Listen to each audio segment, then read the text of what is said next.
మెదక్ జిల్లా Siddipet RTC depot ముందు RTC కార్మికులు ఉదయం నుంచే బైఠాయించి ధర్నా చేస్తున్నారు. తాత్కాలికంగా తీసుకున్న కండక్టర్, డ్రైవర్లను కార్మికులు అడ్డుకొని తిరిగి పంపించి వేశారు. దీంతో బస్సులు డిపోకే పరిమితమయ్యాయి.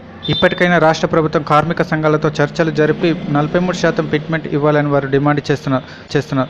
తెలంగాణ రాష్ట్రం ఏర్పాటులో కీలక భూమిక పోషించిన ఆర్టీసీ కార్మిక సంఘాన్ని విస్మరించడం తగదన్నారు. 43% ఫిట్మెంట్ ఇవ్వమని చెప్పేసి ఆర్టీసీ కార్మికులు అడిగితే ఆర్టీసీ సంస్థలు అమ్మి ఈరోజు మీకు జీతాలు పెంచాలన్న సిగ్గుమాలిన చర్యతో వెంటనే ఈ సమ్మె మీద సీఎం లెవెల్లో స్పందించి సీఎం గారే పిలిపించి యూనియన్ నాయకులతో మాట్లాడి 43% ఫిట్మెంట్ కోసం సంతకం చేయాలని చెప్పి సీఎంగా డిమాండ్ చేస్తుంది. మరి అయ్యా మాకు జీతాలు కావాలి, మరి పే స్కేల్ కావాలి, మరి అందరితో పాటు సమానంగా ఐఆర్ 27% ఇచ్చారు.